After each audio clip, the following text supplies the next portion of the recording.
Paz do Senhor, nós iremos louvar a Deus.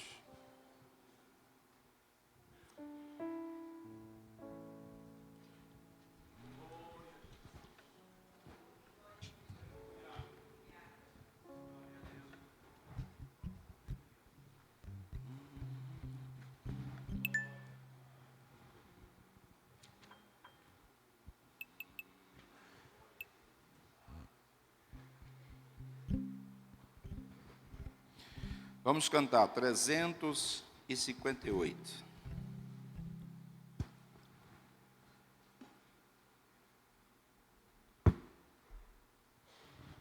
Os fiéis oravam unidos num cenáculo ao Senhor, quando foi do céu descido o real Consolador. Senhor, manda já o teu poder. Senhor, manda já o teu poder. Senhor, manda já o teu poder e batiza cada um. Qual um vento veemente, o poder a casa encheu. Línguas vieram sobre os crentes, paz de fogo lá do céu. Senhor, manda já o teu poder. Senhor, manda já o teu poder. Senhor, manda já o teu poder e batiza cada um. Noutras línguas se falaram, como Cristo concedeu. Do Espírito transbordaram, exaltando o Rei do céu. Senhor, manda já o teu poder. Senhor, manda já o teu poder. Senhor, manda já o teu poder e batiza cada um. O poder foi prometido para os servos do Senhor, é para todos concedido, se o pedirem com fervor. Senhor, manda já o teu poder. Senhor, manda já o teu poder. Senhor, manda já o teu poder e batiza cada um.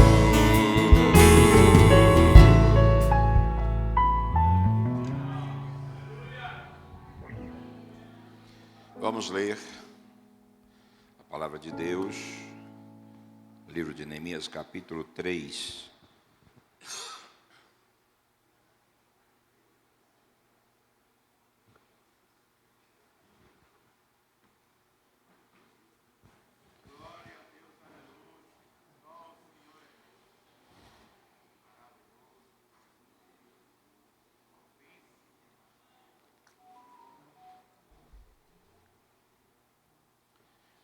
Então se dispôs Eliasibe, o sumo sacerdote, com os sacerdotes, seus irmãos, e reedificaram a porta das ovelhas, consagraram-na, assentaram-lhe as portas e continuaram a reconstrução até a Torre dos 100 e a Torre de Ananel.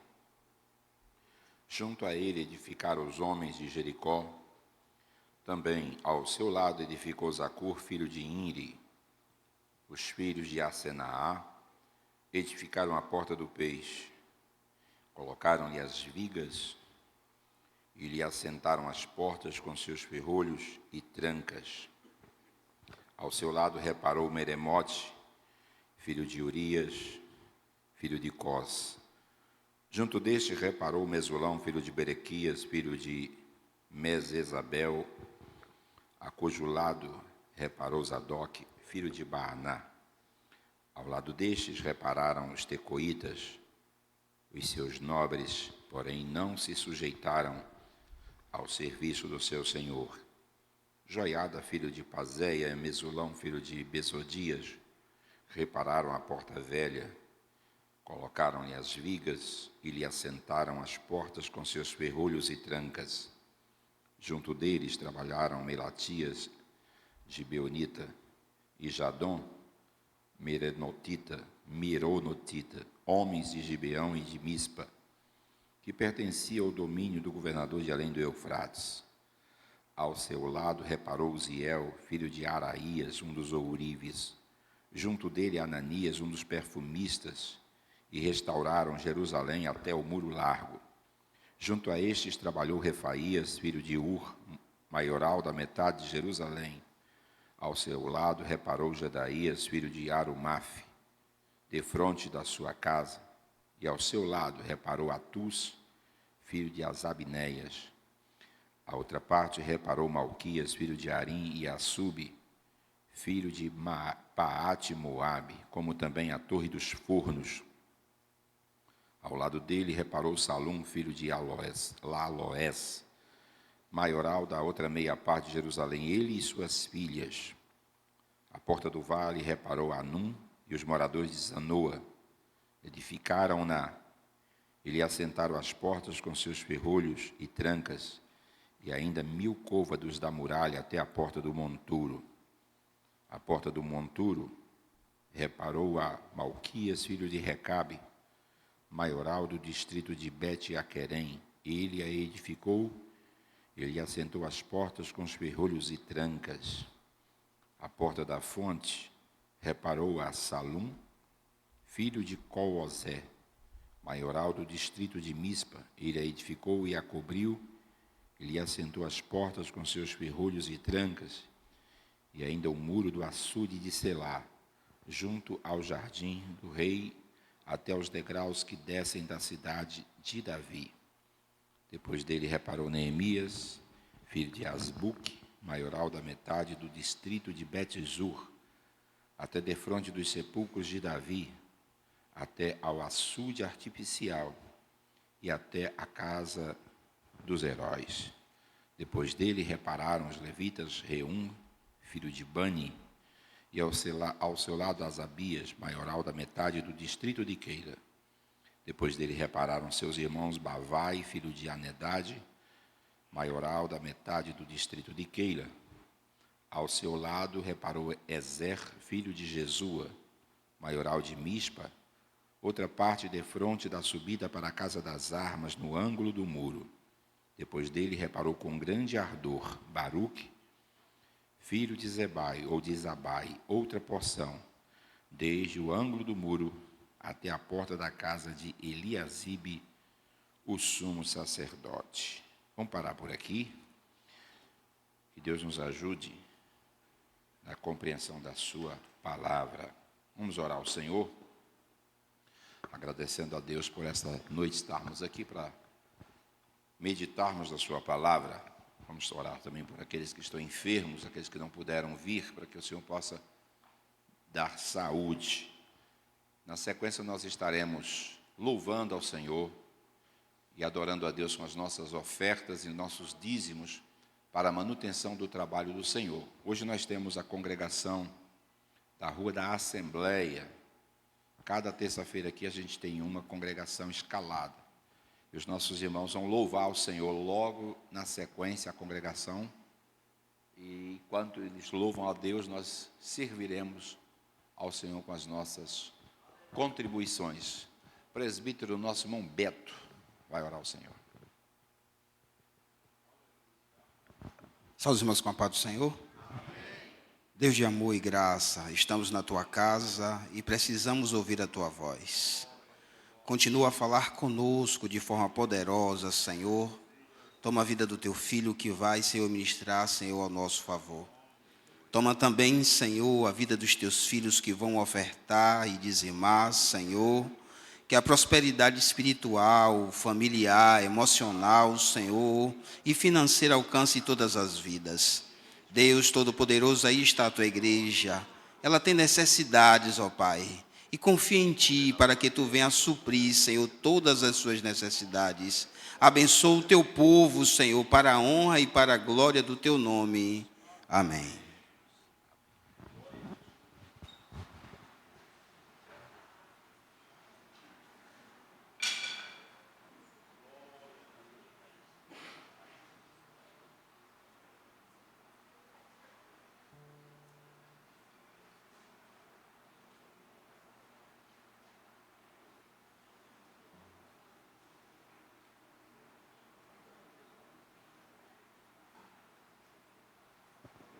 Acho que os irmãos não entenderam, né? A congregação, cadê os irmãos que vieram lá da rua da Assembleia? Fiquem em pé.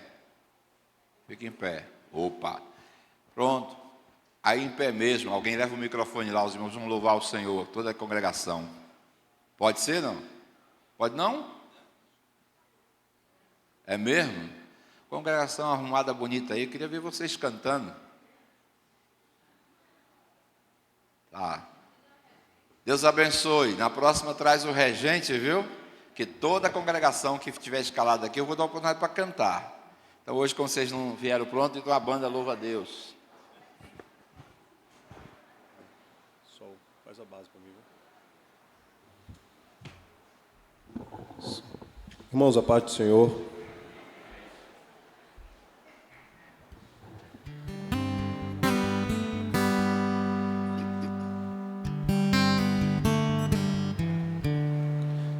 Nunca houve noite que pudesse impedir o nascer do sol e a esperança. E não há problemas que possa impedir as mãos de Jesus para me ajudar. Nunca houve noite que pudesse impedir o nascer do sol e a esperança. E não há problema que possa impedir as mãos de Jesus para me ajudar. Haverá um milagre dentro de mim, vem descendo o rio para me dar a vida. E esse rio que emana lá da cruz, ao lado de Jesus. Haverá um milagre dentro de mim, vem descendo o rio para me dar a vida. E esse rio que emana lá da cruz, ao lado de Jesus. Aquilo que parecia impossível, aquilo que parecia não ter saída, aquilo que parecia ser minha morte, mas Jesus mudou minha sorte. Sou um milagre e estou aqui. Nunca houve noite que pudesse impedir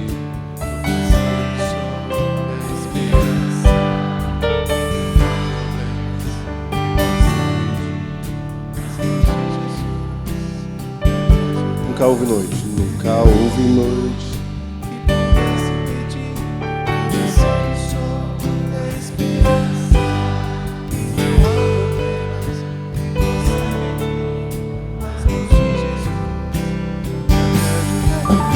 haverá um milagre dentro de mim, vem descendo o rio pra me dar a vida. E esse rio que emana lá da cruz, ao lado de Jesus. Haverá um milagre dentro de mim, vem descendo o rio pra me dar a vida. E esse rio que emana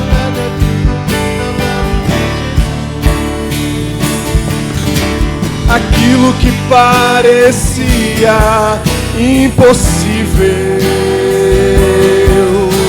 aquilo que parecia não ter saída, aquilo que parecia ser minha morte, mas Jesus mudou minha sorte. Sou um milagre, estou aqui. Usa-me, sou teu milagre. Usa-me.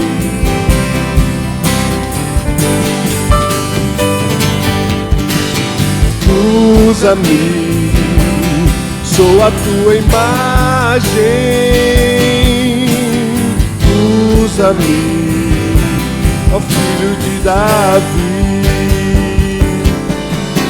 Aquilo que parecia impossível,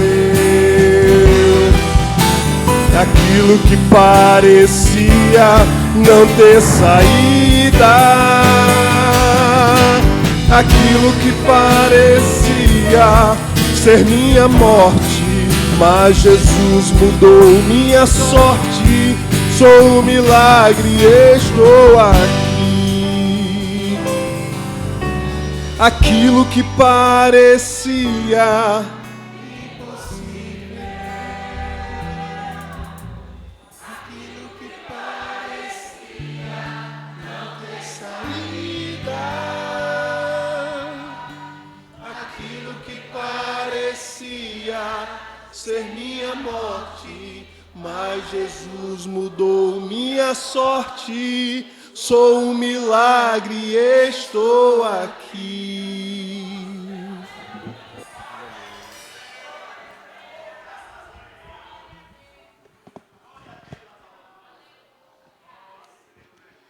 Meus amados irmãos, nós queremos agradecer a todos que têm orado, que o Senhor continue abençoando e recompensando cada irmão.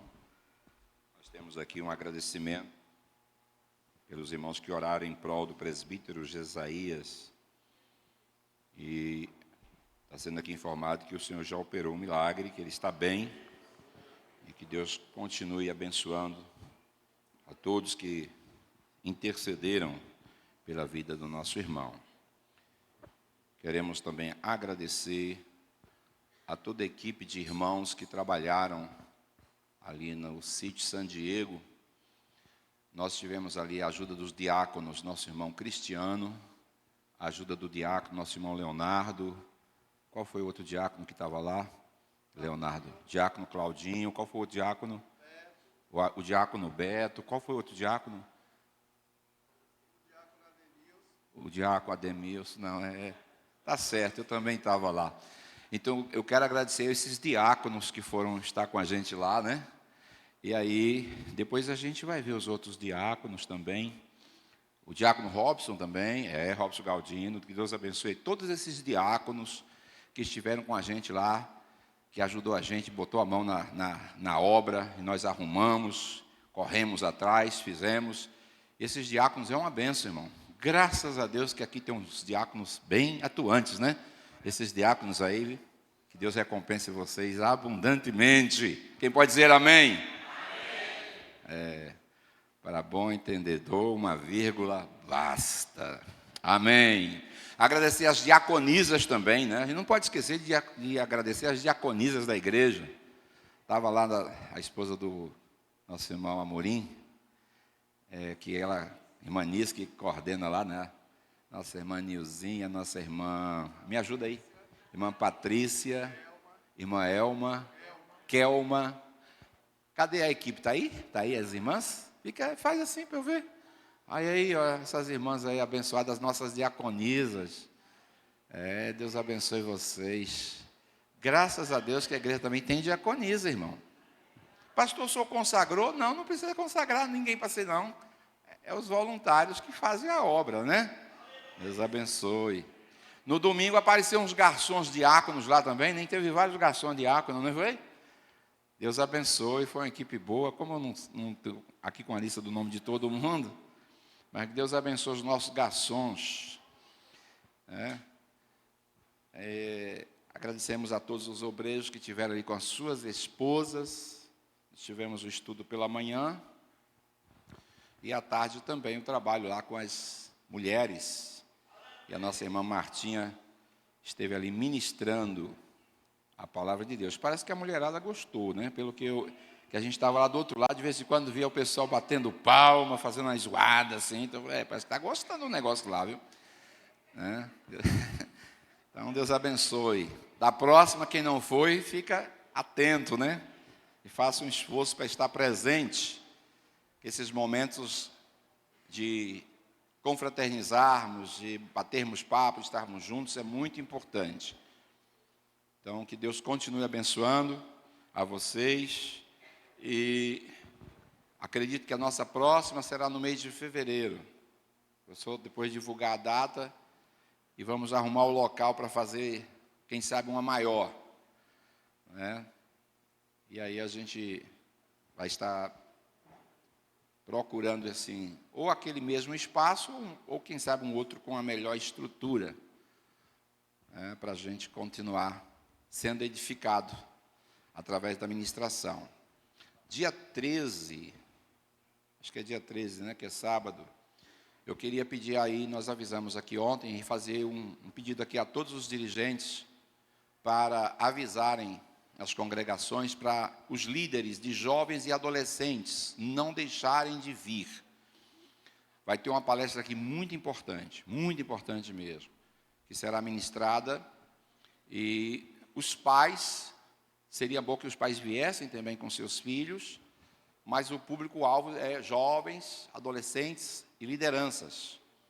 É um trabalho que vai falar muito sobre essa questão desse contexto que nós estamos vivendo, de rede social, de internet, de bullying, de cancelamento. É uma série de assuntos muito interessantes que será abordado aqui nesta palestra.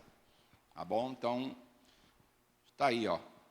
O vício silencioso, a estratégia do inimigo que está destruindo o altar da sua casa e como expulsá-lo hoje. É o missionário Adailton Antônio que vai trazer, mas eles, na verdade, é uma equipe. Ele é o líder da equipe, são 4 jovens, eles são lá de, acho que é Lauro de Freitas, e aí vai estar aqui com a gente nessa palestra, e é muito importante que a gente participe. Pastor, todos podem participar? Todos podem, é aberto ao público em geral, mas esse público que eu citei é o mais interessado, ou pelo menos deve ser o mais interessado em estar presentes. Tá bom, meus irmãos? Então fica aí, divulguem, orem, apoiem e, se possível, venha com seus filhos também, para prestigiar os mesmos nessa palestra que vai acontecer no dia 13. Orem pela nossa convenção, amanhã começa a nossa AGO em Salvador. Se Deus quiser, nós estaremos indo na quarta-feira. Tem alguns irmãos aqui que estão indo, né? Se alguém desejar ir, não é tão difícil chegar ali em Salvador.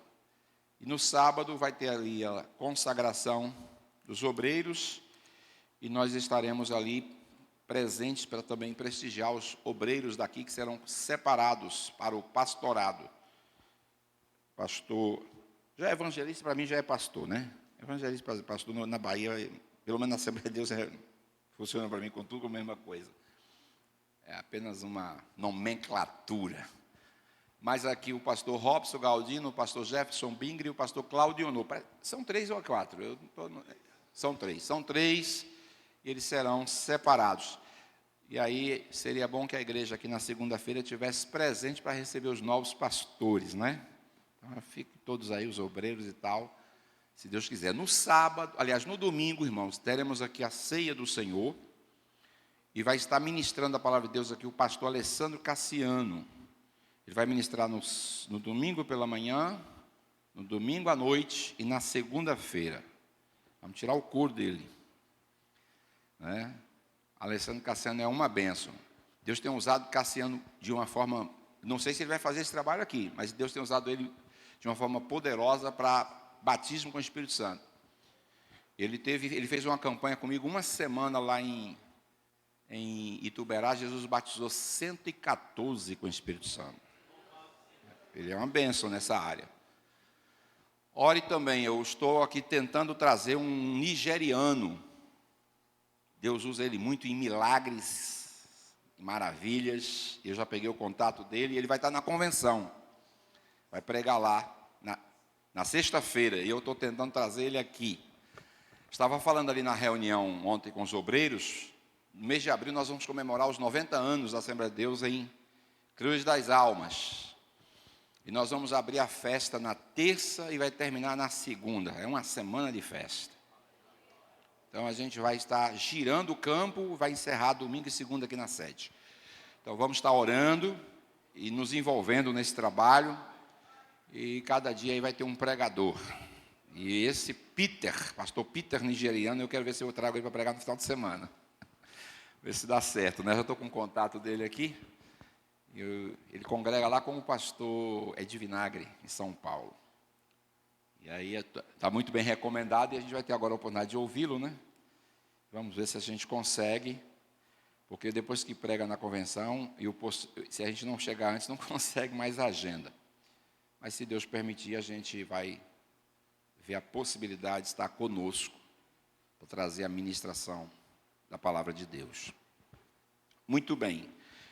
Em função dessa correria aí da convenção, nós não vamos ter nossa reunião regular de membros, que acontece sempre na sexta-feira, que antecede a ceia. Então, os assuntos de irmãos que vão ser recebidos, vai ser feito na própria Santa Ceia. É só o recebimento e dar essas informações, a gente abre um espaçozinho, e aí os irmãos que serão recebidos, nós vamos apresentar aqui na ceia no domingo, se Deus assim nos permitir. Agradecer aos irmãos ali da congregação da Rua da Assembleia. Eu não quero apresentar os irmãos como visitantes. Quem congrega na Assembleia da Cruz das Almas não é visitante. Por exemplo, se eu chegar na congregação, ninguém tem... está aqui nos visitando o pastor do campo. Não estou visitando, não. Estou indo na minha casa. Minha casa. Qualquer congregação que eu chegar aqui, da Assembleia de Deus, da ADECAL, eu não sou visitante. Visitante é quem vem de outro campo. Aí é visitante, mas a gente está na nossa casa. Então, todas as Assembleias de Deus, as 36 congregações que compõem a ADECAL, ninguém é visitante sendo membro dela. O diácono daqui da sede é diácono de todas as 36 congregações. E o diácono da congregação, ele é diácono aqui na sede e nas outras congregações. A gente tem que acabar com essa visão de ilha. Nós somos um continente, nunca uma ilha. Nós somos um só povo, falamos uma só língua, servimos um mesmo Deus e vamos para o mesmo céu. Amém, irmãos? É isso aí. Vamos para a palavra? Eu li hoje capítulo 3 e vamos falar sobre princípios para o sucesso. Ô, irmão, quando a gente fala de sucesso, quem é que não gosta de sucesso, hein? Primeiro eu quero fazer aqui uma distinção entre fama e sucesso. Qual é a grande diferença? Qual que é melhor, fama ou sucesso? Qual é o melhor? Sucesso. A fama, ela é efêmera, passageira, transitória, momentânea. Da mesma forma que vem, vai. Quantas pessoas ficaram famosas assim, né? Nas redes sociais, na TV, e hoje ninguém nem ouve mais falar, nem sabe se existe, sumiu do mapa. Por exemplo, existem cantores populares que fazem sucesso com uma música e nunca mais estoura, como diz eles, nas paradas, sumiu. A gente nem sabe se existe ainda mais, porque ninguém ouve falar. Isso é fama. A fama joga a pessoa lá em cima, mas tira rapidinho também, e joga lá embaixo. Tem gente que fica doido para ser famoso. Desculpe, não tem juízo. Não tem juízo. A gente precisa construir uma carreira sólida. E para se alcançar o sucesso, irmão, leva tempo. É suor, lágrima, esforço, estudo, dedicação, trabalho, resiliência, comprometimento, visão. Se não tiver esses requisitos, não vai alcançar sucesso em lugar nenhum. Se nós olharmos na Bíblia, os homens nos quais espelhamos, que são referência para nós, que alcançaram o sucesso, eles, na grande maioria, começaram muito cedo. A maior parte dos homens que Deus chamou ainda muito cedo. Aqui eu poderia citar uma infinidade de nomes: Davi, Samuel, Josias. E aí a gente vai lembrando de muita gente que Deus chamou ainda jovenzinho, criança. Não significa porque Deus chamou naquele momento que ele já começou a exercer. Ele foi estar sendo preparado até chegar ao sucesso. O sucesso nunca chega de paraquedas. Ele não chega de paraquedas. Então, a fama você pega o elevador. O sucesso você vai pelas escadas. Bote isso, degrau após degrau. Quem quer a fama entra no elevador. Também do jeitinho que subiu, desceu. Já o sucesso é degrau após degrau, até chegar no final, no último andar, no prédio. Então, fazendo essa distinção aqui para a gente compreender. Neemias é uma referência de liderança, a gente já vem falando sobre ele. Claro que temos outros exemplos na Bíblia que não podemos deixar de citar, não devemos ignorar, mas é o livro que nós estamos estudando, então é sobre ele que nós vamos nos deter para pensar. Esse capítulo de número 3 que nós lemos fala sobre muitos princípios e aponta vários caminhos para o sucesso. Fala das estratégias que foram utilizadas por Neemias na reconstrução dos muros em Jerusalém. Esse muro tinha 8 portas que foram recuperadas, 2 de cada lado do muro, e havia 38 equipes ou grupos de trabalho organizados por famílias que deveria constituir um exército para proteger as suas casas, as suas famílias. Enquanto eles trabalhavam, eles também estavam atentos a qualquer movimento dos inimigos com a espada, que caso precisasse entrar em ação, eles estavam prontos para isso. Então, Neemias consegue mobilizar aquela nação, mobilizar aquele povo que estava em opróbrio, a gente já falou sobre isso, em desprezo, em miséria, mas ele conseguiu tocar o coração daqueles homens e ele cria algo que nós conhecemos aqui no Brasil como mutirão. Porque se a gente for olhar, o mentor dos mutirões foi Neemias. Antes de Neemias eu não tenho assim lembrança de alguma obra da envergadura desse serviço empreendido por Neemias, onde tantas pessoas se envolveram. Quando nós lemos aqui versículo após versículo do capítulo de número 3, parece ser chato citar tantos nomes, uns nomes que não são comuns, uns nomes diferentes, que soam estranho aos nossos ouvidos, né? Afinal de contas, aqui é uma cultura oriental, e os nomes orientais são bem diferentes dos nomes ocidentais. Entretanto, a citação desses nomes em toda essa lista que está aqui no capítulo de número 3, não está aqui por acaso. Todos eles fazem parte de uma equipe de líderes de casas, de famílias, que formaram esse grande mutirão para a reconstrução do muro. Então, o trabalho de equipe é que faz com que a obra aconteça. E ele soube delegar essas atividades para que esta equipe, que está citada aqui ao longo do capítulo de número 3, pudesse realizar esse empreendimento. Os líderes só se empenham, ou devem pelo menos empenhar-se, para que as pessoas não só compreendam a visão, mas que vivenciem, respirem e pratiquem a visão daquele líder, que foi exatamente isso que aconteceu no caso de Neemias, na reconstrução desses muros em Jerusalém. Tem um escritor chamado Bill Hybels, americano, ele diz o seguinte: a visão é a mais poderosa arma que um líder possa possuir. Ela é mais poderosa do que o conhecimento, ela é mais poderosa do que a inteligência, ela é mais poderosa de qualquer outros recursos que as pessoas possam ter, né? E ela é uma imagem do futuro que produz paixão. E é isso que faz a motivação Porque o homem que é visionário, o líder que tem visão, ele não vê só o presente, ele vê o futuro. Ele vê a conclusão do projeto, ele vê aquilo que ninguém está vendo. E as pessoas precisam realmente ver isso.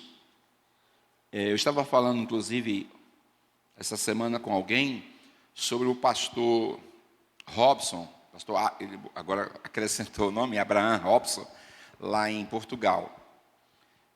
Ele é um homem de uma visão assim, fora de sério. Quando ele assumiu a igreja lá, eu conheci a igreja no início, em Castanheira do Ribatejo, estive pregando lá. Era um salãozinho e tal, o trabalho devia ter lá, sei lá, umas 70, 80 pessoas. E ele assumiu a igreja no período de crise, no ano de 2009, 2010. Portugal estava passando por uma crise muito forte, os brasileiros voltando para o Brasil, porque o Brasil que estava num período econômico muito bom, de crescimento na época, e lá em recessão. Então, o povo voltando. E ele tinha, o púlpito lá devia ter uns 15 presbíteros. E ele tem um sistema de visão, de trabalho, que para acompanhar ele não é brincadeira, não. Só que a turma tem que... Fato é que a turma começou a sair, ele ficou só com um. Não... E a verdade é que ele mesmo havia dito, olha, quem não entrar na visão não trabalha comigo, não. E a turma foi vazando, e alguém disse, vai fechar o trabalho, vai acabar o trabalho. Ele está com 14 anos lá, e eu tive com ele a semana passada, e ele disse para mim que está inaugurando já a 51ª congregação. Se tornou uma igreja a mais forte Assembleia de Deus hoje, que não é a portuguesa, né? Aliás, com exceção da portuguesa, mas eu digo de missão estrangeira, hoje é uma igreja mais forte que está atuando na Europa. Ele já está presente em 6 países da Europa. Ele é um homem visionário. Ele viu. Era interessante, ele fazia os programas, tem o canal dele no YouTube, a Assembleia de Deus Fogo para a Europa, a DEFES. E aí, ele pregava olhando para a câmera, pregando para todas as nações da Europa. Alguém ria. É uma igrejinha desse tamanhozinho, ele está achando que está pregando para a Europa. Como é que isso pode acontecer? Muita gente não acreditava, mas a visão dele era de que realmente ele estaria um dia em muitas nações. E hoje ele já viaja pelo mundo, ministra, escreveu, tem um trabalho muito forte. Eu estive lá no início desse ano, no mês de março, eu estive lá uns 15 dias com ele, preguei em alguns lugares, preguei em algumas congregações, não só em Portugal, fora também, preguei na Bélgica, preguei em Luxemburgo. Ele tem hoje trabalho na França, na Alemanha, parece que agora na Itália, e já tem mais 2 países da África, Gana, e esqueci o nome do outro, acho que é Guiné-Bissau, se eu não me engano. E está se expandindo. Mas por quê? Por causa da visão.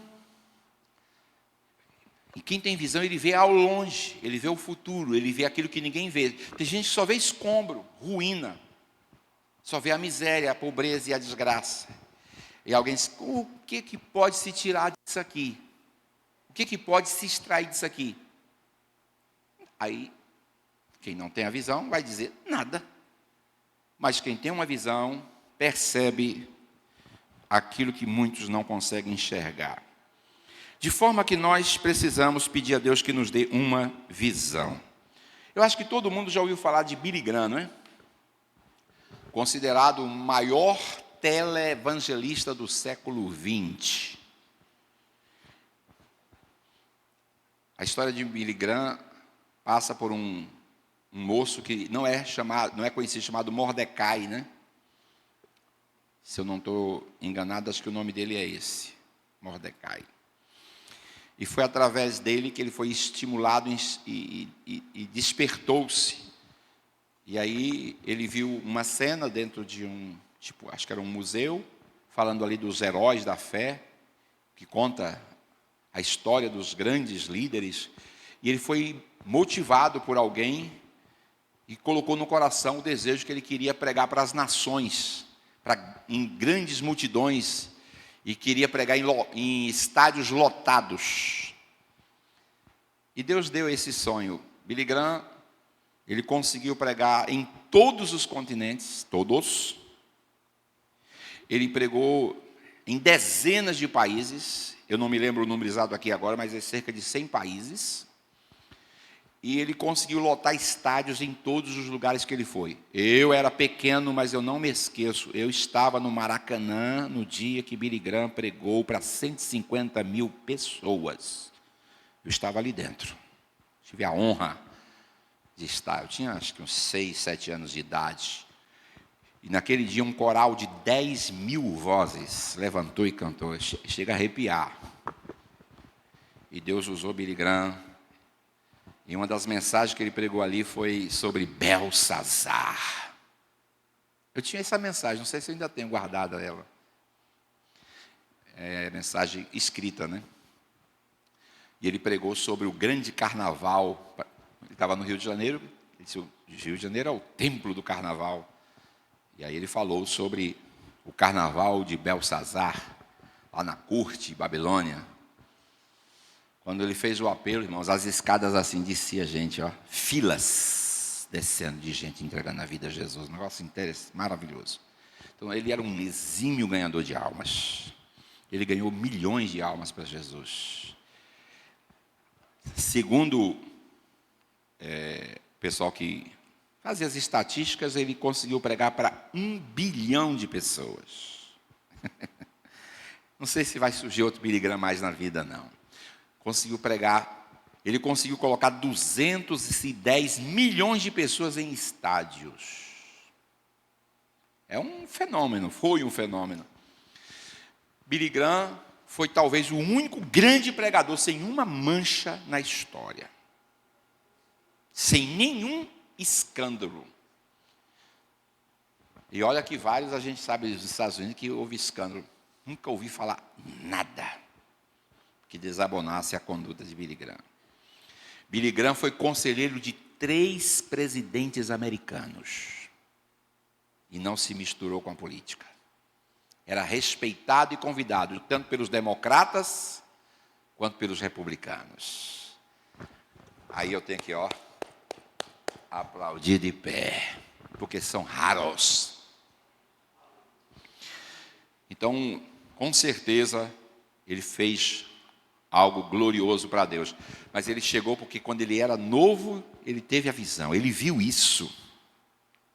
Ele mentalizou e disse, eu quero fazer isso. E Deus deu a ele a capacidade para chegar aonde a visão dele alcançou. Bom, esse capítulo de número 3, ele deve ser dividido em 3 partes distintas. E nós vamos aqui começar a falar um pouco. E veja que é muito citado aqui a expressão junto a ele, a expressão depois dele e a expressão entre eles. Então, sempre Neemias vai colocar ao longo do capítulo, usando a expressão junto a ele, a expressão depois dele e entre ele ou entre eles. Sempre a visão de equipe está presente. E é bom ressaltar que as citações dos nomes aqui são líderes de famílias, de grupos. E ele faz questão de citar o nome. Em pouco tempo, veja que a reconstrução do muro ela aconteceu em 52 dias. Em pouco tempo, Neemias já sabia o nome de todos os líderes de família. Aqui vai uma lição para mim, para nós e para quem lidera. Não dá para se admitir que um líder não conheça o nome dos seus liderados. Coisa feia é a gente chegar e dizer, ô fulano, ô bichinho, ô Mariazinha, ô Zezinho, e começa a botar apelido na pessoa porque não sabe o nome. Pastor, mas é difícil decorar o nome. Não, não é difícil decorar o nome. O problema é que a gente tem preguiça de usar os neurônios. Mas se a gente souber usar os neurônios de forma correta, a gente aprende o nome. Eu vou dar aqui uma dica muito simples para você decorar nomes. Toda vez que você quiser decorar o nome, você tem que falar em voz alta e repetir 3 vezes o nome em voz alta. Pronto, o cérebro já gravou. E outra, essa é a primeira regra. Agora eu vou à segunda dica. Todas as vezes que você quiser decorar um nome, faça associação com alguma coisa. Por exemplo, quando alguém fala assim, esse dia eu encontrei uma irmã, como eu perguntei isso, como é seu nome, irmã? Ela disse, Eliette. Eu disse, eu não vou esquecer, porque minha prima chama Eliette. Toda vez que eu olho para ela, eu lembro logo da prima. Não vou esquecer o nome da minha prima, Eliette. Pronto, irmã Eliette. Isso chama-se associação. Então você tem que associar com algo comum, com algo que você conhece, com algo que você tem acesso. Isso facilita memorizar. Aí alguém diz, como é que uma pessoa tem uma inteligência? Não, irmão, todos têm capacidade. A questão, e a gente fica admirado, nossa, o irmão conhece o nome de mais de 100 pessoas, e eu não consigo decorar o nome de 10, porque você não faz o exercício da forma correta. Se você fizer e colocar em prática essas dicas, você vai conseguir decorar o nome de centenas de pessoas também. Eu trabalhei numa igreja que eu ia para a secretaria, pegava as fichas, ficava olhando a foto dos irmãos e repetindo em voz alta o nome. Pronto, quando eu saía dali, eu já sei o nome deles todos. Aí disse, irmã fulana, vamos ouvir, dar uma palavra. Aí eu disse, pastor, como é que o senhor sabe o seu nome? Eu já vi seu nome aqui na ficha da secretaria, já decorei. Né? Então, isso é importante. Neemias, ele tinha essa acessibilidade. E olha que ele não tinha um computador para ficar acessando, não tinha internet, não tinha rede social. Mas ele, com certeza, deveria chegar assim, oi, fulano, como é que está? Tudo bem? E aí, o ato de você cumprimentar as pessoas pelo nome faz com que você não esqueça. O problema é que a gente, às vezes, cumprimenta a pessoa uma vez, pergunta o nome e nunca mais. Aí você acha que a mente vai lembrar de algo que você fez uma vez na vida? Vai nada. A nossa memória é seletiva. E o que ela faz? Aquilo que você não usa, vai para a lixeira. É igual ao computador. Arquivos que não são usados, ele entende que você não precisa, ele vai para o chamado arquivo morto. Fica lá, hibernando, em stand-by. Não é que desapareceu, está lá, mas como você não usa. Agora, você pode resgatar alguma coisa até da lixeira e trazer de volta, não pode? Pode. Existem técnicas para você trabalhar e recuperar aquilo que está lá na lixeira, lá no cérebro, esquecido, adormecido. Vai dar um certo trabalho. Agora, se você usa frequentemente, fala frequentemente o nome, o cérebro não esquece. Então, fica muito fácil a gente lembrar dessas pessoas. Então, Neemias entendeu que o líder, ele precisa conhecer o nome dos seus liderados. Outra coisa, não é só conhecer o nome dos seus liderados, precisa conhecer o estado e a condição dos seus liderados. E aqui vai uma coisa que a gente não faz mais na nossa igreja. Aliás, os tempos impediram isso. A vida corrida das pessoas, o estilo de vida que nós adotamos, questão de correr para o trabalho, para estudar, faz isso, não sei o que, tanta coisa, tem privado as pessoas de ter algo que era comum, principalmente nos dias de Cristo, nos dias dos patriarcas. Eu estou falando de uma coisa chamada hospitalidade. Existem irmãos que nunca receberam um líder em sua casa. Eu acho que eu estou falando para alguns aqui. Que nunca teve a oportunidade de receber um líder em sua casa.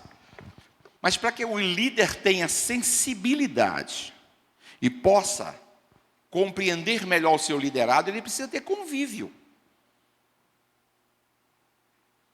E não é só o convívio de reunião de igreja. Não é só o convívio de uma reunião periódica e momentânea.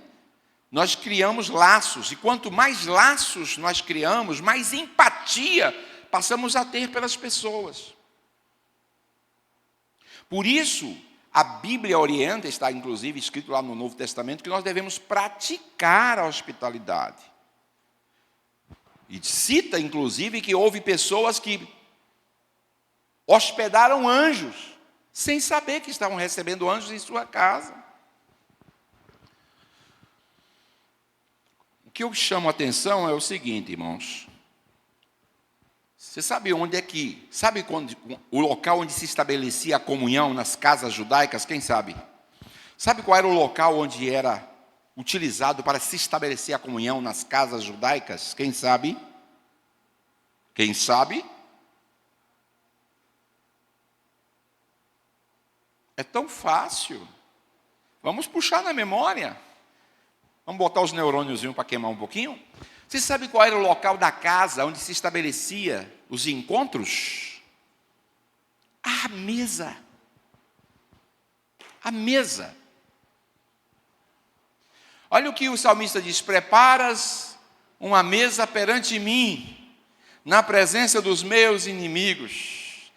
Ele fala de uma mesa preparada no deserto. Jesus mandou preparar a mesa. Vai na minha frente, organiza, prepara a mesa. Os patriarcas reuniam seus filhos à mesa. Ele sentava na cabeceira em ordem cronológica de nascimento dos filhos, do mais velho ao mais novo. O mais velho sentava junto do pai na cabeceira e assim seguia os demais sentados à mesa. Os convidados tinham um lugar de honra à mesa. A Bíblia está cheia de referências sobre isso. Cheia. Só que esse hábito saudável se perdeu. Por exemplo, nós tivemos ontem um momento à mesa, onde esposas puderam estar presentes, porque a gente vê os machos e não vê as fêmeas.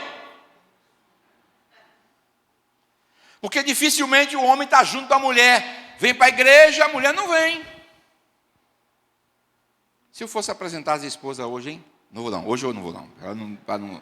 Eu já vi que se eu apresentar vai ficar constrangedor. Hoje eu não vou apresentar não. Mas qualquer dia desse eu vou assim, de surpresa, sem avisar, eu vou apresentar.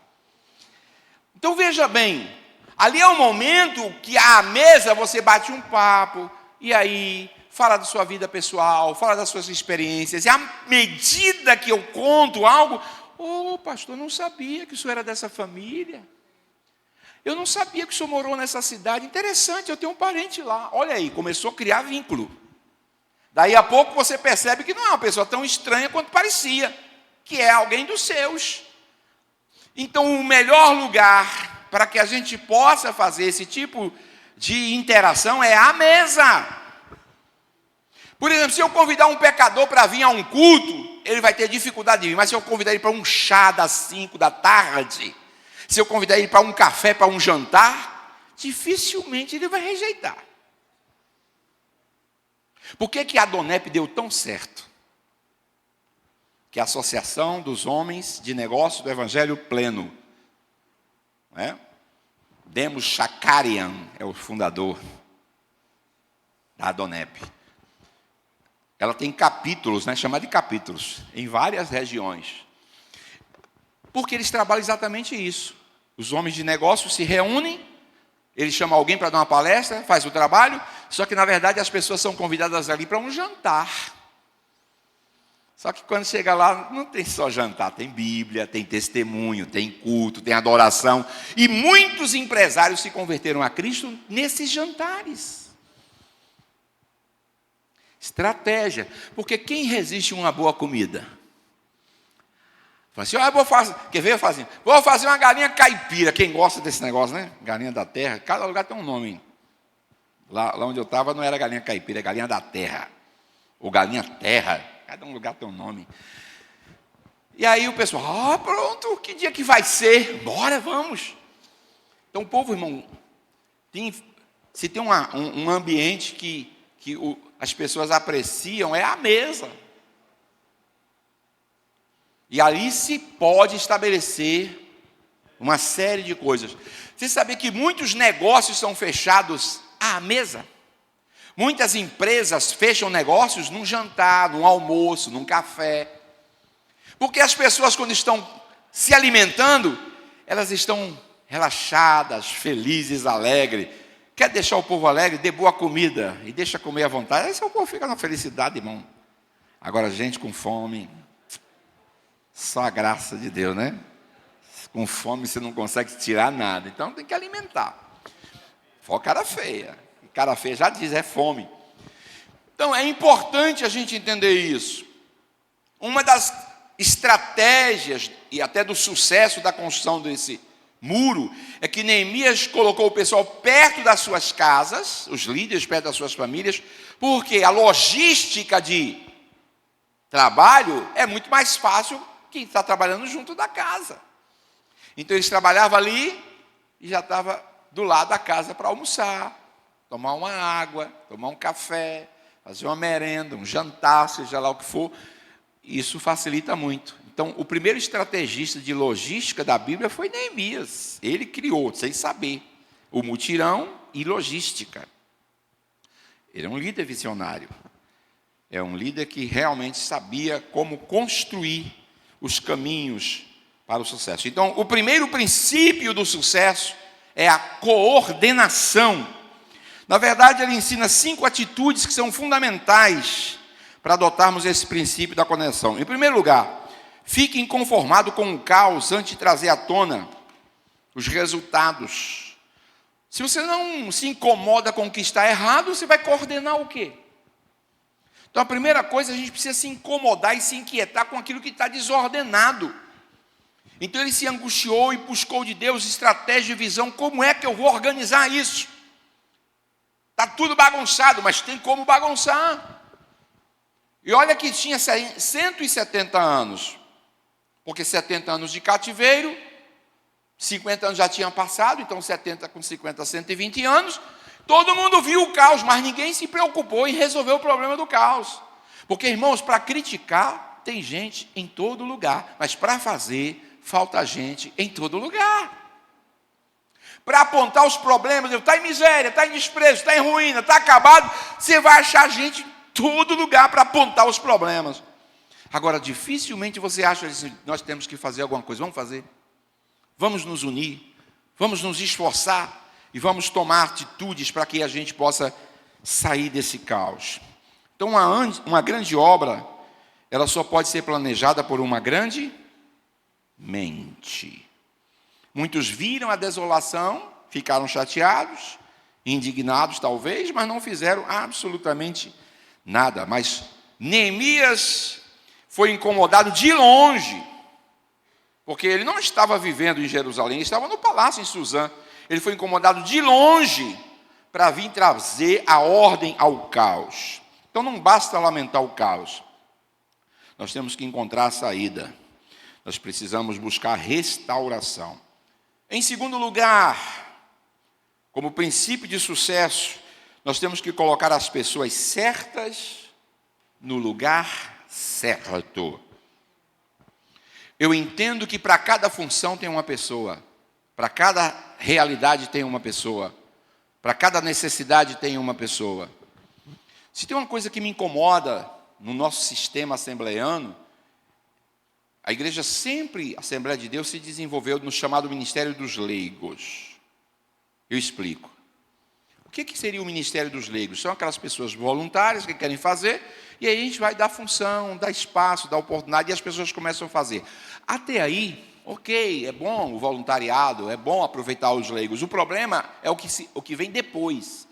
Essas pessoas entram numa zona de conforto e se acomodam e não procuram estudar, não procuram se especializar, não procuram se reciclar. Um dia a gente viu uma confusão numa convenção, quando alguém levantou lá uma proposta, eu me lembro disso, estava lá, e falando da necessidade dos pastores se reciclarem.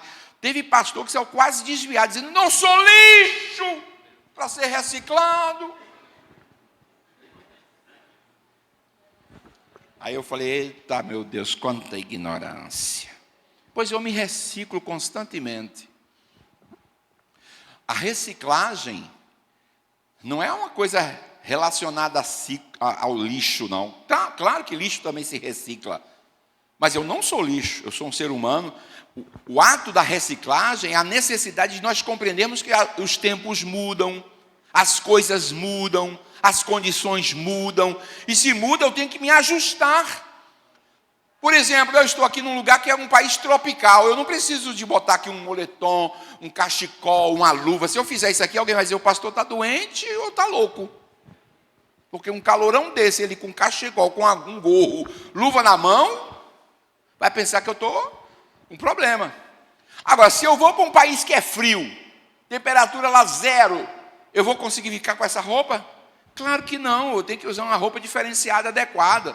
Então a gente precisa se ajustar ao ambiente que nós estamos. Não, alguém, mas esse ajuste vai comprometer a doutrina. Claro que não. Os métodos podem ser mudados, a doutrina não. Os tempos podem mudar, a doutrina não. Porque a palavra de Deus, ela é perene, permanente. O próprio Deus que diz que nele não há sombra de variação. Ele não muda.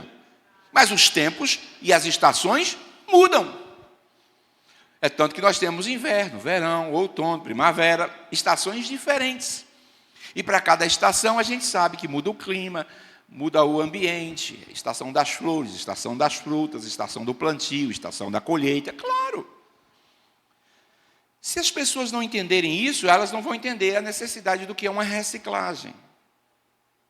E a reciclagem, ela precisa começar aqui, ó, na mente. É por isso que o apóstolo Paulo diz: rogo-vos, pois, irmãos, pela compaixão de Deus, que apresentei os vossos corpos em sacrifício vivo, santo e agradável a Deus, que é o vosso culto da mente. Ué, culto racional é culto da mente. Tem gente que só pensa no culto do poder, do emocional. Pastor, o senhor é contra o emocional? Não. É bom. Mas não pode ser só o emocional.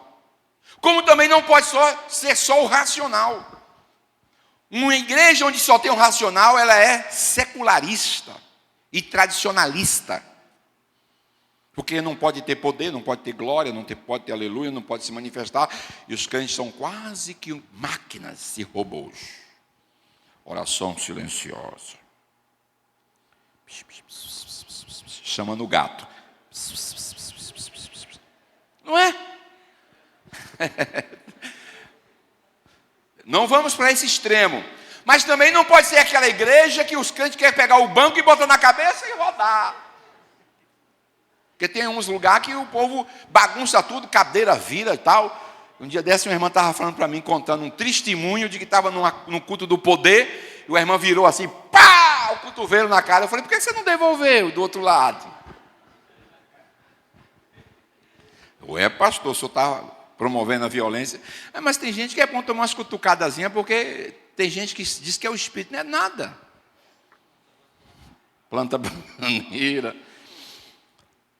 Enfim, a gente precisa ser reciclado para entender. E essa história de, não, quando o Espírito vem sobre mim, eu perco o controle, eu nem sei onde eu estou. O Espírito Santo faz isso não.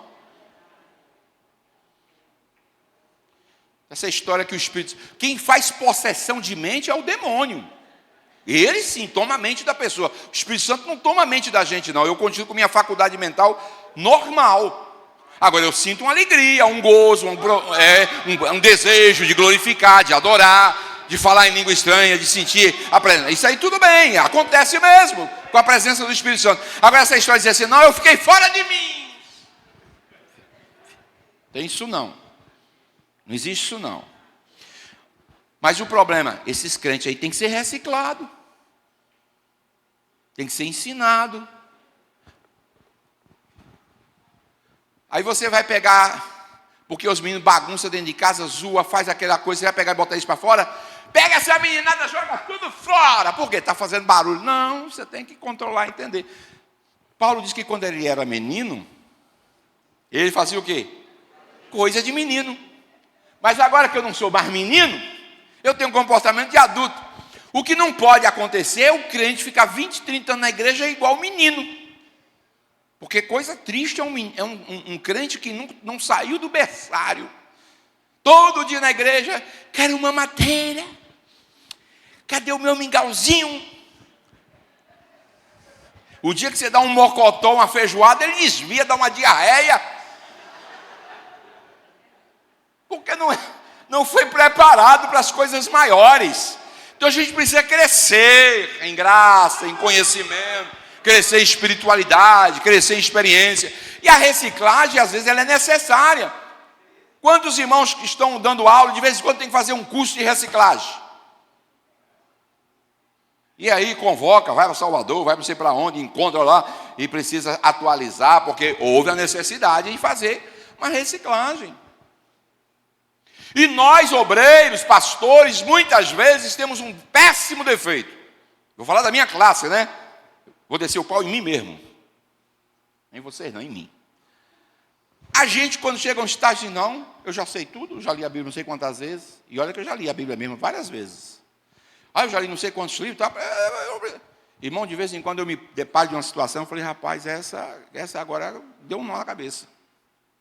E aí eu tenho que buscar entendimento, luz, ler, estudar, pesquisar, porque as coisas vão mudando e a gente precisa compreender o mundo que nós vivemos. Porque se a gente não entender isso, como é que a gente consegue desenvolver um trabalho? Então, a coordenação ela é importante para que o sucesso aconteça. E aí a gente precisa escolher as pessoas certas para não cometer erros. Eu sei que o voluntariado sempre foi a marca, e os leigos na Igreja Assembleia de Deus, aliás, ela cresceu e chegou aonde é por causa do ministério dos leigos. O senhor é contra o analfabeto? De jeito nenhum. Meu pai era um semi-analfabeto. E Deus usava ele em coisas que ele nunca usou a mim. Agora, Deus deu coisas a mim que nunca deu a ele. E a gente tem que saber entender aonde nós conseguimos chegar. E não adianta eu querer fazer o papel do outro, simplesmente porque o outro está fazendo, porque acha bonito. Não dá, não entra nessa onda, não. Eu quero pregar igual aquele irmão, vou fazer. Não faça. Eu já falei para vários irmãos em curso teológico, em palestra para obreiro, em ministração para pregadores, eu falo assim, não tente fazer o que eu faço. Porque tem hora que eu dou umas de doido aí, falo umas coisas, e comigo dá certo, porque eu não faço isso imitando ninguém. Eu não imito pregador, não imito. Gosto de muitos homens como referência de Deus, respeito o que é bom eu retenho, mas eu não vivo assim, vou aprender uma mensagem aqui, vou ouvir, vou decorar e vou reproduzir aquela mensagem que eu achei bonita lá na internet e vai bombar. Irmão, esse negócio de café requentado, Coca-Cola quente, não dá não, irmão. A gente precisa buscar de Deus algo que Ele dê, algo novo para a gente. E cada um Deus dá. Então, procure imitar a palavra. Você pode pegar assim, bons exemplos que vai te ajudar. Mas lembre-se, você precisa fazer aquilo que Deus te deu, no seu natural. E existem pessoas certas para cada lugar. Por exemplo, vai agora entrar um processo de mudanças. Claro que é natural, chegar no final do ano, ter mudança de cargo, de igreja. Aí alguém diz assim, aí ficam as expectativas, as especulações, será que o pastor vai fazer? Será que vai pegar quem? Vai botar quem? E fica naquela coisa, será que vai ser eu? Será que vai ser fulano? Será que vai ser... Deveria ter outra preocupação. Outra preocupação. Deus abençoe que o pastor possa escolher as pessoas certas para os lugares certos. Que aí vai dar certo. O segredo para dar certo é escolher as pessoas certas para o lugar certo. E tem, pastor, tem. Tem igreja que você desenvolve um excelente trabalho. Quando você chega na outra, não dá certo. Eu já fiz trabalhos em determinadas igrejas que foi uma benção o modelo. Quando eu tentei usar aquele modelo na outra igreja, não deu nada certo. Eu falei, meu Deus do céu. E eu pensando que eu estava bombando. Aí Deus tem assim, uma estratégia de pegar um espinhozinho, vai lá na bexiga. Aí a gente murcha. Aí disse, você está pensando que é do jeito que você quer? Não é. Porque para cada lugar tem uma estratégia. É um povo, é uma visão, e a gente precisa compreender. E leva, às vezes, tempo para compreender, né? Mas Deus sempre tem as pessoas certas para os lugares certos. Neemias entendeu isso. E por isso também aqui está o segredo do sucesso. Ele tem uma visão global. Ele compreende como ajudar os outros e encontrar sua utilidade nesse contexto.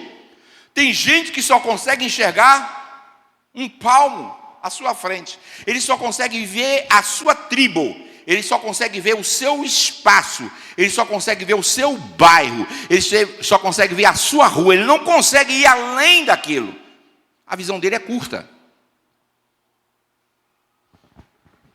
Mas tem gente que está trabalhando aqui, está vendo a capital, está vendo o país, está vendo os continentes, está vendo o mundo. O que é isso, pastor? É alguém que tem uma coisa chamada cosmovisão. Para mim, o homem que tinha a melhor cosmovisão da Bíblia, não tem igual. Sabe quem é? Paulo. O homem de maior cosmovisão da Bíblia, Paulo. Paulo era um poliglota. Paulo tinha cultura. tinha conhecimento, era um estrategista militar, porque ele era filho de um general, e ele tinha uma visão fora do comum. Paulo conseguia comunicar desde os leigos aos doutores. Um dia ele chegou em Atenas, na Grécia, estava de passagem.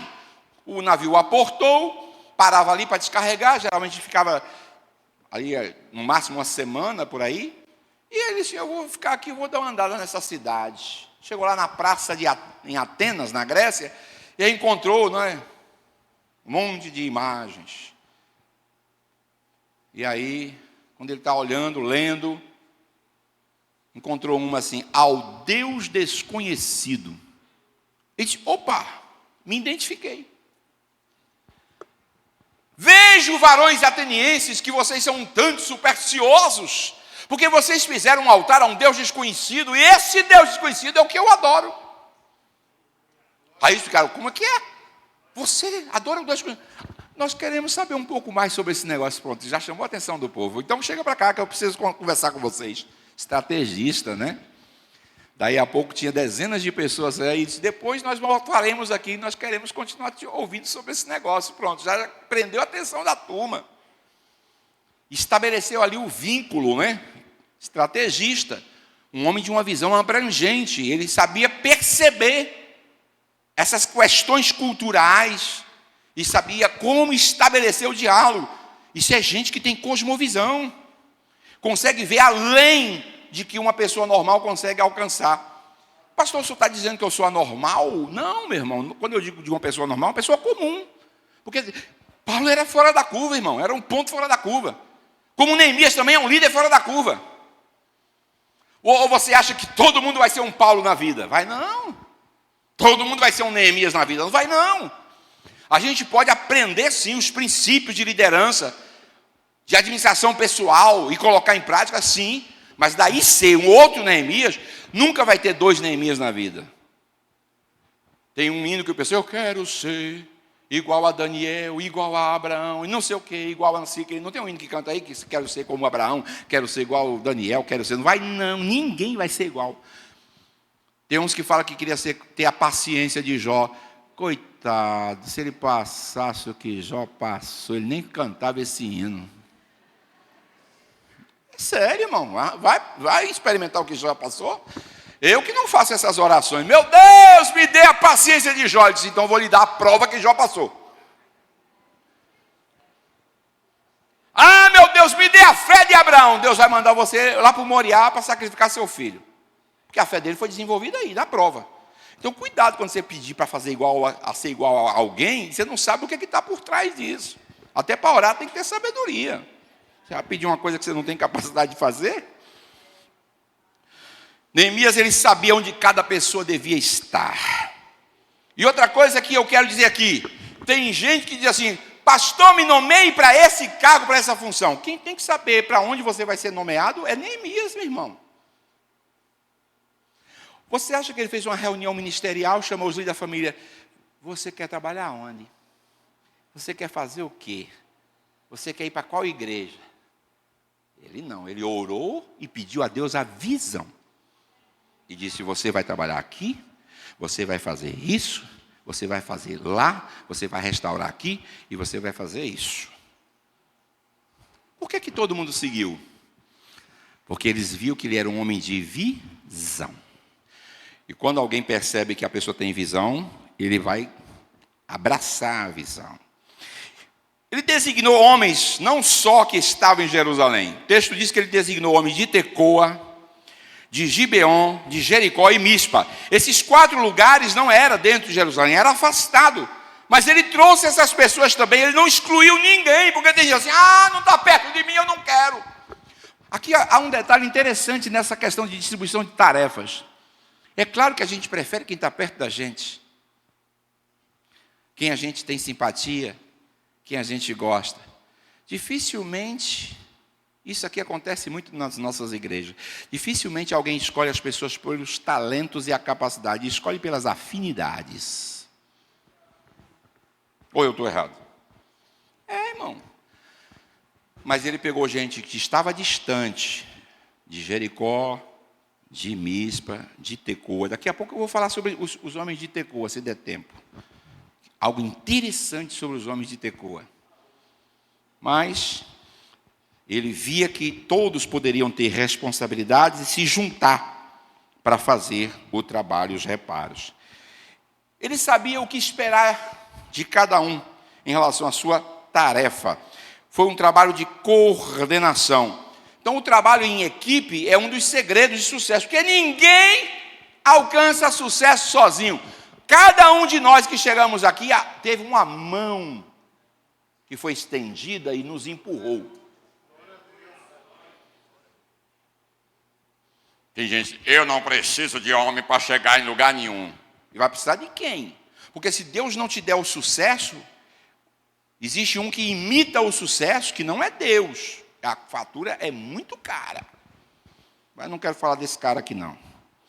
Em terceiro lugar, trabalhe em harmonia com os demais. A expressão que a gente vê aqui se repetindo, junto de, ao lado de, junto dele, mostram que todos ali estavam trabalhando em perfeita harmonia. Não havia disputas, não havia brigas, intrigas, ciúmes, melindros. Ninguém estava ali atrás de estrelismo. Cadê meu nome na placa? Cadê meu nome na faixa? Cadê meu nome no cartaz? E hoje com esse negócio de cartaz, se o nome não aparecer no cartaz, desvia. Quem trabalha em equipe visa o sucesso de toda a equipe. A gente nunca pode dizer, eu fiz. Nós temos que aprender a dizer, nós fizemos. Nunca diga, eu fiz. Eu não, nós. O pastor só é sucesso se tiver o trabalho da equipe. O obreiro só é sucesso se tiver o trabalho da congregação junto. Ele nunca vai a lugar nenhum sozinho. Deus não fazia. Deus não fez o trabalho sozinho. Se Deus quisesse fazer o trabalho sozinho, ele tinha capacidade para fazer, sim ou não? E por que ele não fez sozinho? Ele sempre pediu a cooperação do homem. Nós somos cooperadores de Deus. Eu sou cooperador de Deus. Eu dependo de Deus, mas Deus não depende de mim, não. Agora, Deus sempre trabalha em parceria. Já viu isso? Deus podia dizer assim, olha, Adão, esse bicho aqui chama tal, esse bicho aqui chama tal. Mas não, você que vai botar o nome. Isso é parceria. É Deus trabalhando em parceria. Quando Deus chamou Abraão e fez promessa e tudo, há uma série de coisas ali que Deus delega para Abraão fazer e está estabelecendo ali parceria. Se o próprio Deus trabalha em equipe, imagine nós. A gente precisa trabalhar em cooperação. Jesus escolhe 12 e vai desenvolver a sua missão com 12. E ele delega. Por exemplo, Jesus ia passar numa cidade e dizia, vai lá na frente e prepara a pousada, prepara lugar, e organiza tudo, e diga para o dono lá que eu estou precisando de um animal, um jumentinho. Diga que o seu senhor mandou buscar. E o que fazia a equipe? Ia e executava aquilo que era pedido. Porque tem gente assim, mas isso não é serviço para mim, não. Mas quem foi que te mandou? Foi seu líder? Tu não questione, não, irmão. Faça. Porque tem gente, mas isso não é trabalho para pastor, não. Como é que pode o pastor pegar um pano de chão e estar limpando o chão, a água que derramou no chão? Que humilhação. É mesmo. Quer dizer que trabalho é humilhação? Então briga com Deus que inventou o trabalho. É claro que se tem outras pessoas para fazer, estão fazendo, tudo bem, meu irmão. Mas tem hora que a gente tem que fazer o trabalho, ponto final. Mas tem gente que pensa que certas coisas não dá para fazer. Cheio de melindres. Ou às vezes o ciúme, porque ele cantou e ela não cantou. Por que ele tocou e o outro não tocou? Por que ele regeu e o outro não regeu? Por que o grupo A cantou e o grupo B não cantou? E aí começam as disputas. Irmão, se eu pudesse, vou dizer uma coisa aqui. Se eu pudesse, na Assembleia de Deus eu acabava com esse negócio de grupo.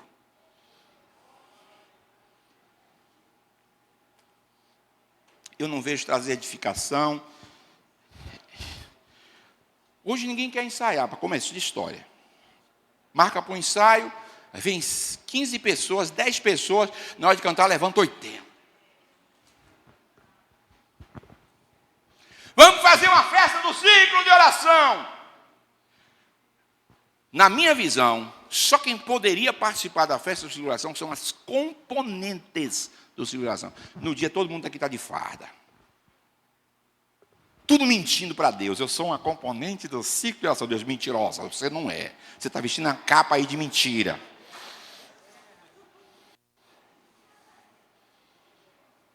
Ué? Você acha que você pode vestir uma toga, uma roupa de advogado, no dia da formatura sem ter feito o curso? Pode? Então, e por que aqui pode? E por que aqui pode? É o desprezo que a gente tem com as coisas de Deus. As coisas de Deus podem ser de qualquer maneira. Cadê a harmonia? Cadê o reino? Cadê a equipe? Cadê a unidade? Cadê a preocupação? Cadê a visão? Não tem. Por parte de muita gente. Então, meus irmãos, essa história, vamos fazer. Então, eu faço o seguinte, vamos fazer a festa das mulheradas. Tudo bem aí, mas não bota o nome de celebração no meio, não. Porque celebração, se é festa de celebração, é só quem está no ciclo de oração.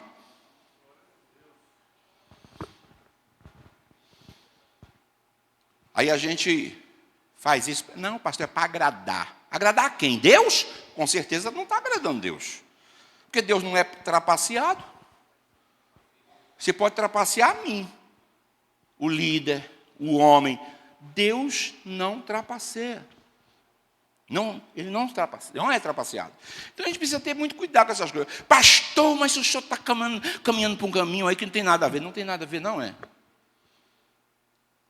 Então vamos mudar o título. Pode botar outro nome aí. Ok, festa das mulheres, festa do grupo tal, festa não sei de quê. Mas se for festa de um determinado trabalho, é para quem faz aquele trabalho. Pronto, acabou. Cada um deve estar contente com a sua tarefa. Trabalhar com os mesmos propósitos. Quando a equipe começa, não, eu não concordo com isso. Porque vê a guerra na igreja na hora que vai falar, vamos fazer uma farda. Eu quero roxo. Não, eu quero vermelho. Vermelho é feio, amarelo. Não, cor de laranja. Não, a gente quer preto. Não, preto é feio. A gente quer branco. Branco não. Vamos fazer uma cor mais neutra, um bege. Aí eu falei, meu Deus do céu. Se para escolher a cor de uma roupa é essa guerra infeliz. Imagine se fosse um problema sério. Como é que não seria? Saía espada.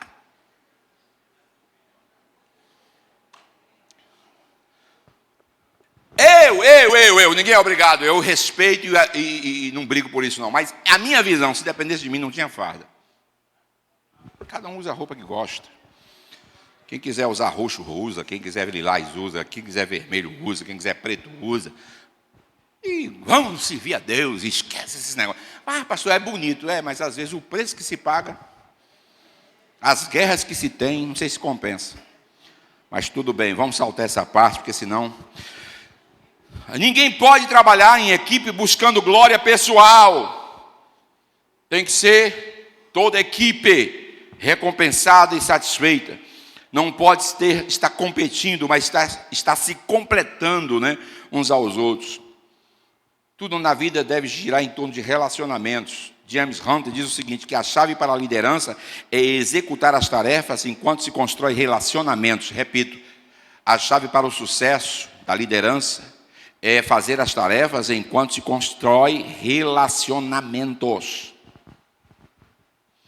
O segredo de uma equipe bem ajustada é através dos bons relacionamentos.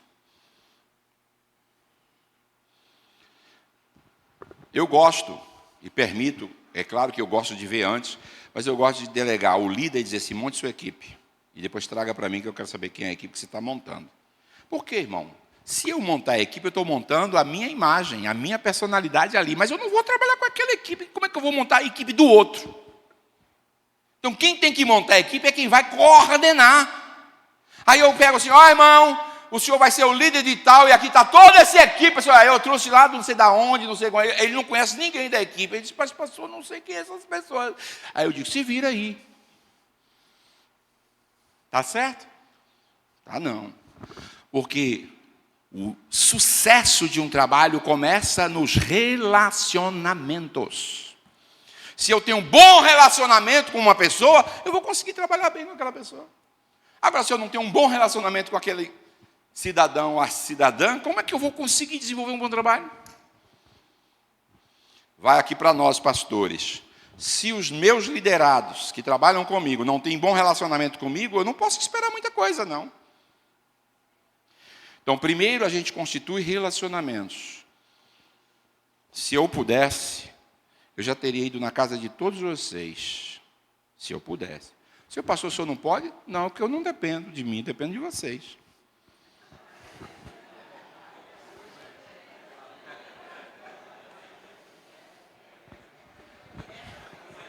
Claro, eu vou onde eu sou chamado. Alguém aqui vai onde não é chamado? Só quem vai, levanta a mão, quem vai onde não é chamado. Eu tenho o mesmo princípio, eu só vou onde eu sou chamado. Onde eu sou chamado, eu vou. Não me chamou, eu vou cuidar da minha vida. Pastor, o senhor é ignorante. Não sou não, irmão.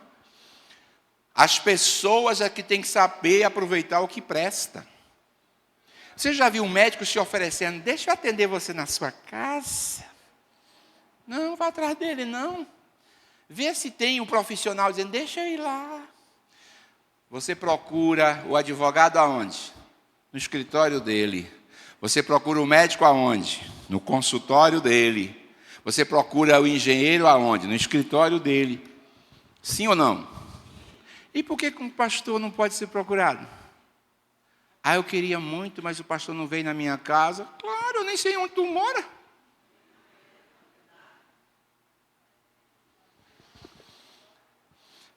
Aí você pergunta, mas Neemias acessou essas casas? Primeira coisa que Neemias fez foi uma reunião. Depois que ele estabeleceu o vínculo, aí as coisas começaram a acontecer. Então, a equipe, principalmente, irmãos, a equipe. Aí vai um conselho aqui. Você que é líder de departamento e tem uma equipe, você tem que conhecer a sua equipe, quem é os familiares, onde mora, as suas dificuldades, as suas necessidades. Pastor, Professor de classe de escola dominical, ele tem que conhecer seus alunos, onde mora, onde trabalha, o que faz, saber o nome. Ah, eu não sabia que precisava disso. Sabia não? Pois o sucesso do seu trabalho depende dos seus relacionamentos.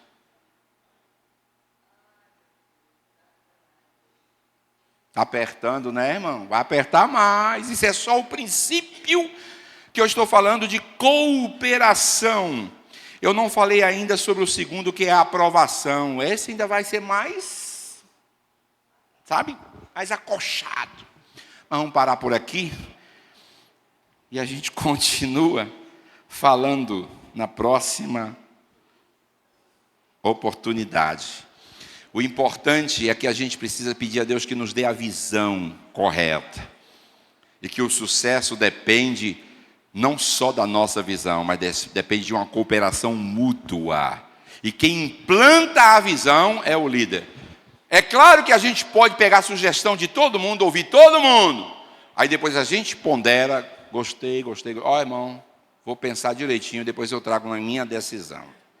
Mas quem dá a última palavra, quem dá? O líder. Depois que ele avaliou a equipe, conheceu a situação, já diagnosticou o que tem que fazer, então ele vai dar a última palavra. Eu sei que parece ignorância, mas um dia eu tive um problema com um obreiro. Isso tem um tempo, foi aqui não, viu? Aí ele veio me questionar umas coisas. Aí eu disse assim, meu filho, deixa eu te falar uma coisa. O dia que você for pastor-presidente de um campo, o senhor implanta a sua visão. O senhor está querendo tumultuar. Deus não me chamou para agir nem trabalhar desse jeito. Então, ou você trabalha dentro da minha visão, ou a gente não anda juntos. A Bíblia diz, andarão dois juntos no caminho, se não estiverem de acordo. A visão que Deus me deu para a cruz das almas, me deu para mim. Ah, porque o pastor falou, esquece os pastores que passaram. Cada um Deus deu a visão que quis dar. E eu não me meto nisso. Eu não me meto no RH de Deus. Eu não me meto. Nunca me meti. Meu negócio é eu e ele. Agora, onde eu trabalho? Se o senhor quer que eu trabalhe, como? Então Deus vai me dando o norte. Eu falei, pronto. Então, cada um Deus dá uma visão. Deus deu a visão a Neemias. Ele estava no tempo certo, com as pessoas certas, no lugar certo, para desenvolver aquele projeto que foi sucesso. E cada um de nós aqui precisamos ter essa convicção de um chamado. Nós somos uma equipe, mas todas as vezes que nós acertarmos, nós vamos dividir os louros juntos. Fomos nós que conquistamos. Eu sempre costumo dizer que o ônus eu assumo, o bônus eu divido. Entendeu? O ônus eu assumo, o bônus eu divido.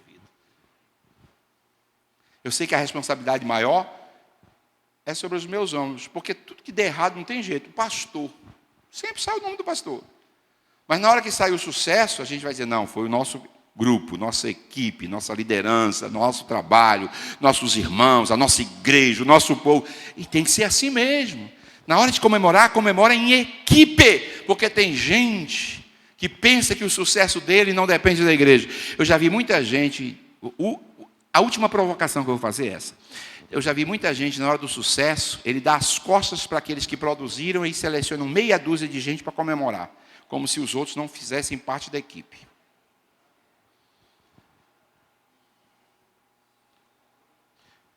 Eu quero ver qualquer um de nós aqui sobreviver sem a igreja. Sobrevive que eu quero ver. Então, tem gente que despreza, não cuida, não trata a igreja, não visita ninguém, não dá atenção a ninguém, não ouve ninguém, não orienta ninguém, não ora por ninguém, e depois quer que os irmãos dizimam, quer que os irmãos dão oferta, quer que os irmãos ajudem na festa, vai para o trabalho. Aí é querer demais. Agora, se a gente cuidar bem e fazer como Neemias, que tinha uma visão, que era atencioso com todo mundo, dava atenção para todo mundo, de gregos a troianos, embora ele tinha as escolhas, e é claro que a gente tem o direito de fazer as escolhas, mas o fato de escolher as escolhas das pessoas certas não está dizendo que está desprezando os outros, é cada um no seu papel. Então, a igreja, ela precisa do seu líder, e o líder precisa do seu povo. Isso aqui é uma parceria, isso se chama cooperação. Deus coopera conosco, nós cooperamos com Deus, o líder coopera com a igreja e a igreja coopera com o líder. Resultado? Sucesso. Amém? Deus nos ajude, vamos orar.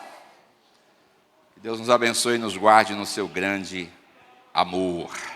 Glória a Jesus. Pastor Leciano, ora ao Senhor. Queridos irmãos, a paz do Senhor, que esta palavra esteja guardada no nosso coração. Vamos orar. Quem precisa de oração nesta noite? Amado Deus e querido Pai, nós queremos te agradecer mais uma vez, Senhor, por estarmos na tua casa, neste lugar, reunidos, Senhor, ouvindo a tua palavra, sendo edificados, ó Deus, pela mensagem, Senhor amado, que queres para cada um de nós. Continua, Senhor, abençoando o teu servo, Senhor, para ser usado, Senhor, e falar aquilo, meu Deus, que apraz o teu coração. Esteja edificando, Senhor, a tua igreja a cada dia, fazendo, Senhor, a tua vontade e a cada momento, Senhor, nos fazendo ter sucesso segundo o teu querer, para que a tua presença, Senhor, esteja sempre sobressaindo em cada um de nós. Abençoa os enfermos e doentes, cura-os, Senhor, dê-lhes a saúde nesta noite. Despede-nos em paz deste culto e fica conosco em nome de Jesus. Amém. Que a graça do Senhor Jesus Cristo, o amor de Deus, nosso Pai, e a comunhão do Espírito Santo seja com todos os salvos, e todos dizem: Amém. 2025.